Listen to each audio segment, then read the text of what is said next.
வீரா November 14 இன்னைக்கு என்ன நடக்குதுன்னா, கறி விருந்து போட்டிக்காக வீராவும் மாறனும் கண்மணியும் ராகவனும் தனித்தனியா சமைக்கிறாங்க. சாப்பாடு ரெடி பாட்டி வாங்க சாப்பிடன்னு வீரா சொல்ல பாட்டியும் வந்து சாப்பிட்றாங்க. முதல்ல கண்மணி பரிமாற அவங்களுடைய சாப்பாடை சாப்பிட்றாங்க.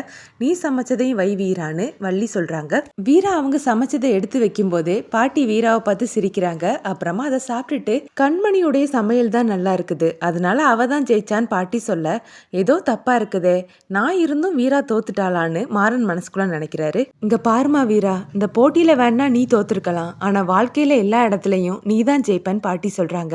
அப்புறமா பிளாஷ்பேக்ல நடந்தது என்னங்கிறத காட்டுறாங்க. வீரா அவங்க சமையல்ல உப்பள்ளி போட போக அதை பாட்டி பார்த்துடுறாங்க. இப்ப எதுக்காக இதை செய்யற, உன் அக்கா ஜெயிக்கணுங்கிறதுக்காக நீ விட்டு கொடுக்குறியான்னு கேட்க, விட்டு கொடுக்கறதுல இருக்க சந்தோஷம் தான் பாட்டி உண்மையான வெற்றி, அது எனக்கு போதும், என் அக்காவை நான் எப்பவுமே ஜெயிக்க விரும்ப மாட்டேன். ஒரே குடும்பத்துல இருந்துட்டு நான் தான் ஜெயிக்கணும், நான் நினைக்கிறது தான் நடக்கணும்னு நினைச்சா அந்த குடும்பத்துல சந்தோஷம் இருக்காது பாட்டி.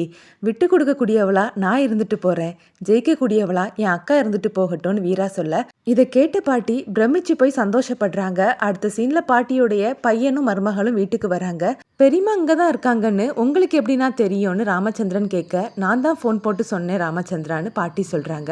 என்ன பாட்டி சொல்ற, உனக்கு தான் பெரியப்பாவை கண்டாலே பிடிக்காதேன்னு மாறன் கேட்க, அப்படி இருந்த என்ன உன் பொண்டாட்டி மாத்திட்டாடா, நான் நினைக்கிறது மட்டும்தான் நடக்கணும்னு பிடிவாதமா இருந்த என்னுடைய மனசை விட்டு கொடுக்கறதுல தான் சந்தோஷம் இருக்குதுன்னு புரிய வச்சுட்டாடா. டே கண்ணா லக்ஷ்மி, என்னை மன்னிச்சிருங்க, இனி நான் ஆசிரமத்துக்கு போக மாட்டேன், என் பையன் வீட்டில் அவன் கூடவே இருப்பேன்னு பாட்டி முடிவெடுக்கிறாங்க.